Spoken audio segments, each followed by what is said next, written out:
Hello friends, Sai ज्योति veg kitchen में पुनः आपका बहुत बहुत स्वागत है। फ्रेंड्स, आज आपके साथ में कुछ इम्पोर्टेंट कुकिंग टिप्स ट्रिक्स जो है शेयर करेंगे। पहले भी आपको हम इस तरह के जो वीडियोस बताते रहे हैं, तो यहाँ पर कुछ कुकिंग ट्रिक्स और टिप्स में जो है किचन टिप्स में कि देखिए, हम जब कोई पत्ती वाली सब्ज़ी लेके आते हैं जैसे पालक या मेथी, तो कभी कभी बड़ी झंझट लगती है। अरे इसको सुधारना और इतना मतलब बड़ा ये हो जाता है कि यदि ज़्यादा व्यस्तता है तो अरे अब इतनी सारी सब्जी कौन सा। इसमें आपको क्या करना है कि ऐसे सब्जियां जब बंधी हुई मिलती है ना, तो ये देखिए सुतली से बंधी हुई ऐसी गड्डियाँ आई थी इसकी मेथी की। तो हमने क्या किया, जो पत्ती वाला भाग था है ना, उसको ऐसे चाकू से काट के इसको हमने अलग कर दिया। तो पूरा कचरा देखिए आप, ये अलग हो चुका है ना। अब मेरे लिए क्या हुआ कि मेथी सुधारना बहुत इजी हो गया। दूसरी चीज़ है कि मेथी के जो मुलायम डंठल रहते हैं उनको हम न निकालें। उनमें काफ़ी विटामिन्स होते हैं। जैसे पालक के हम जो नरम नरम डंठल रहते हैं वो भी नहीं निकालते हैं। इनमें काफ़ी विटामिन्स रहते हैं और जो है ये शरीर के लिए बहुत फ़ायदेमंद रहते हैं। और उसके अलावा इसके जो डंठल है इसका आप अलग से भी उपयोग कर सकते हैं। ये डंठल को जो है प्याज के साथ बघार के आप इसमें बेसन, सूखा बेसन मिला के और थोड़ा सा पानी का छींटा देके इसका ऐसा बेसन की सब्जी अलग से भी बन सकती है। और ये कोमल कोमल डंठल को आप मेथी में ही रहने दे सकते हैं। दूसरी आपको एक टिप बताएंगे कि जब आप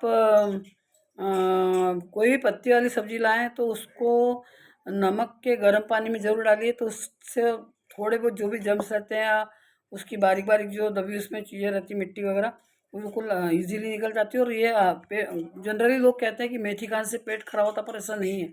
उसको आप तरीके से यूज़ करेंगे तो बिल्कुल नहीं होगा। मेथी सुधारने के बाद में आप या तो पहले गर्म पानी में से निकाल लें, या फिर मैं तो क्या करती हूँ कि मेथी को तोड़ने के बाद में जो है काट लेती हूँ। उसके बाद में उसको नमक के गर्म पानी में डालते हैं, उसको छान के उसमें ठंडा पानी डाल देते हैं और 2-3 पानी में उसको अच्छे से धो लेते हैं। तो मेथी कभी भी पेट के लिए नुकसान नहीं करती। दूसरी ये चीज़ है कि मेथी को आलू के साथ अपने देखा है कि मेथी आलू का कॉम्बिनेशन तो रहता है, पर आपने क्या कभी बैंगन के साथ बनाई मेथी? यदि नहीं बनाई है तो ज़रूर बना के देखिए। और बैंगन बल्लर जो सेम रहती है हमारी सेमी की सब्जी, मतलब आप यकीन ही नहीं करेंगे, पर ये बहुत ट्रेडिशनल रेसिपी है हमारे मम्मी के ज़माने की, नानी दादी के ज़माने की। कि उस समय के लोग भी ये कॉम्बिनेशन बना के खाते थे और मेरी मम्मी तो बहुत बनाती थी कि बैंगन बल्लर और मेथी तीनों को एक साथ बनाइए आप। तो उसमें आपको क्या करना है कि पहले बैंगन और बल्लर को बघार में डालना है। जो भी हम बघार तैयार करते हैं कढ़ाई में, जनरली हम लोग जो रोज़ का जो खाना रहता है उसमें तो कोई रोज़ मसालेदार सब्जियां रोज़ नहीं रहती हैं। तो ये सब्जियां तो बिना मसाले की अच्छी बनती है। मसाला मतलब जो पीस के मसाला बनाते हैं वो मसाला हम इसमें नहीं डालते। तो उसमें हम क्या करते हैं कि गरम तेल में आपने राई, जीरा, हींग, हल्दी, लाल मिर्च पाउडर, थोड़ा सा धनिया पाउडर, और लगे तो यदि आप, ये ऑप्शनल है गरम मसाला, ये सब चीज़ें डालने के बाद में वो हींग ज़रूर डालें। उसमें आप जो है बल्लर और बैंगन को पहले छोंकिए और उसको अच्छे से एक दो बार अल्टा पल्टा करने के बाद में फिर आप उसमें मेथी डालिए, फिर उसमें स्वाद अनुसार नमक डालिए। फिर उसको जो है पहले एक छोटी फिटिंग की प्लेट से उसको ढाकिए जिससे वो सब्ज़ी दब जाए, है ना। अब जैसे मान लो मैंने जो सब्ज़ी बनाई उसके ऊपर ये फिट बैठती है, तो मैं उसको डालूंगी, उसके ऊपर एक ऐसी बड़ी प्लेट और ढक दूंगी। तो जो जिससे वो सब्जी पे प्रेशर अच्छा बने कढ़ाई में, ऐसे आपको प्लेट ढकनी है। और 2 प्लेट से आप बनाएंगे सब्जी तो आपकी सब्जी बहुत अच्छी टेस्टी बनेगी। तो ये कॉम्बिनेशन बहुत अच्छा है मेथी बल्लर बैंगन का, या खाली बैंगन और मेथी का। तो आप ज़रूर ट्राई कीजिए, बहुत बहुत टेस्टी सब्जी बनती है। बिल्कुल उंगलियां चाटते रह जाएंगे, घर के लोग बोलेंगे बार बार ऐसी बनाइए, क्योंकि आलू मेथी तो सबको पता है कि बनती है, पर ये कॉम्बिनेशन बहुत अच्छा है। दूसरी चीज़ ये है कि जब हम एप्पल काटते हैं, एप्पल धो के जब हम काटते हैं, तो इसमें आप जो है सब लोग अलग कॉम्बिनेशन पसंद करते हैं। तो यहाँ पर ये जो काला नमक है, काला नमक और ये सेंधा नमक, जब हम एप्पल धो के काट लेते हैं, उसके जो लंबी फाक या छोटी जैसी भी आप पसंद करते हैं, उसके ऊपर काला नमक सेंधा नमक जरूर भून किया आप। उसका टेस्ट इतना ज़्यादा उभर के आता है, सेवफल का इतना टेस्टी लगता है कि अब जैसे कि लोग फ्रूट्स खाना पसंद नहीं करते, नहीं खाने वाला भी खा जाएगा और ज़्यादा फायदा करता है। तीसरी चीज़ आपको ये बता रहे जा रहे हैं हम कि जैसे हम चावल वगैरह रखते हैं, तो अब हो सकता है बहुत से लोगों को पता हो, बहुत से लोगों को नहीं पता हो कि इनमें जो है धनोरे या थोड़े से कीड़े यदि लग जाते हैं तो उससे बचने के लिए क्या करना है।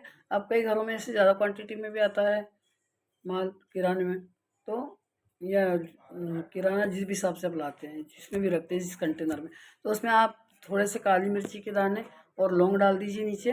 तो उसके बाद आप उसमें चावल डालिए और फिर से 2-4 लौंग डाल दीजिए।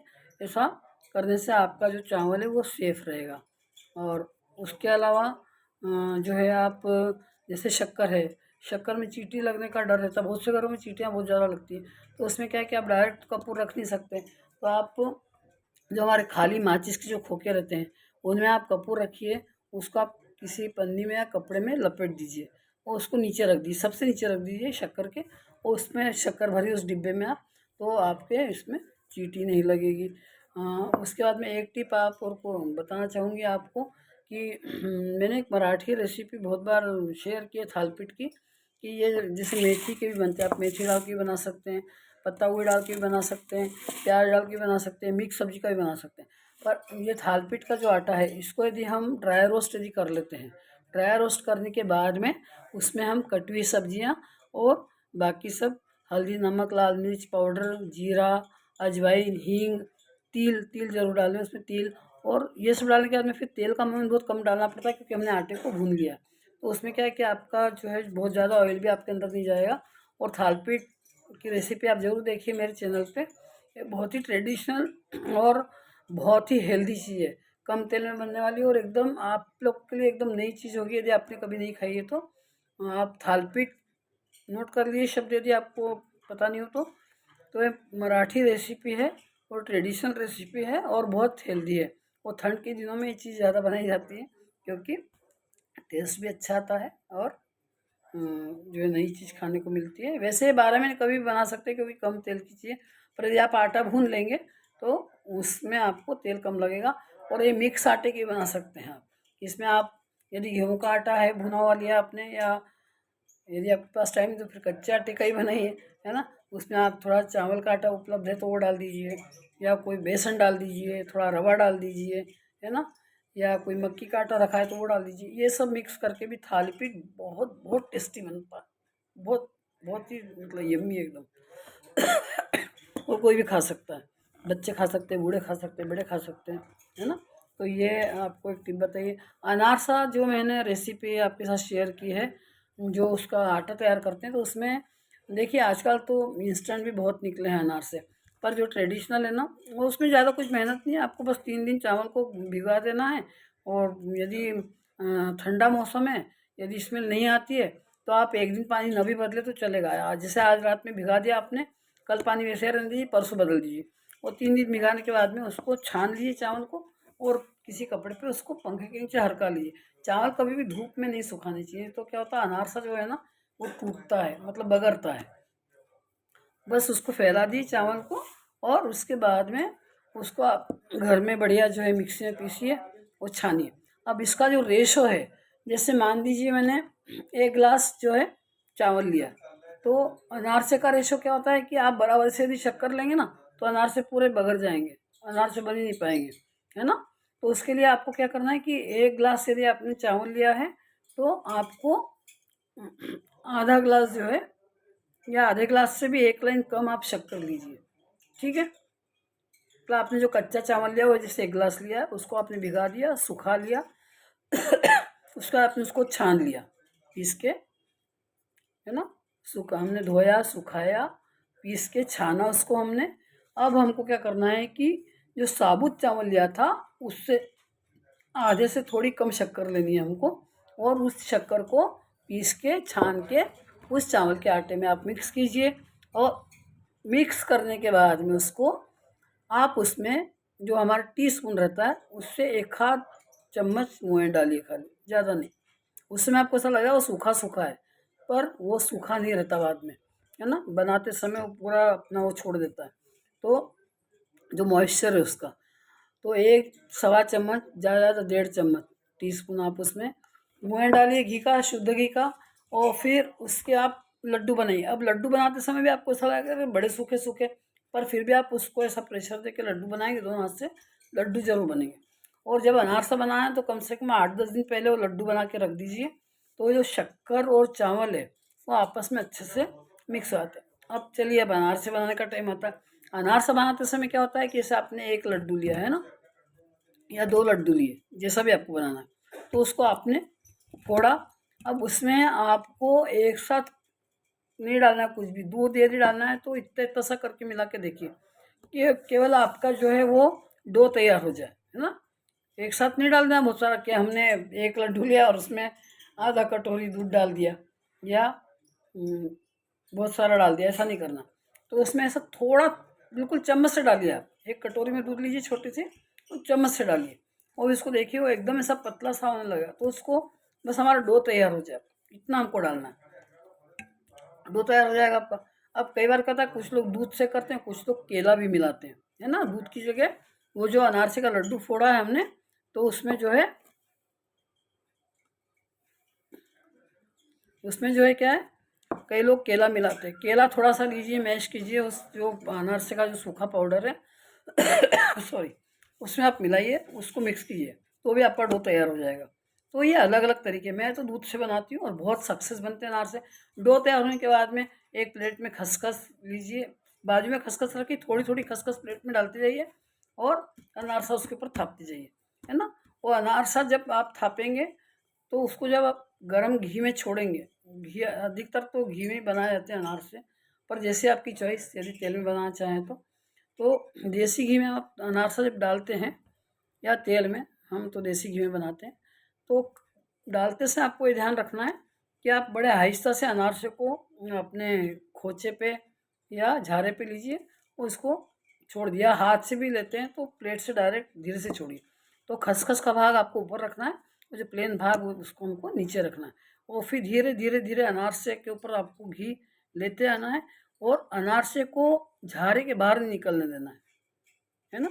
झारा आपका पास में रहना चाहिए, अनारसे के बहुत दूर नहीं आना चाहिए, तो अनारसा आपका बगड़ेगा नहीं और बहुत अच्छा अनारसा बनेगा।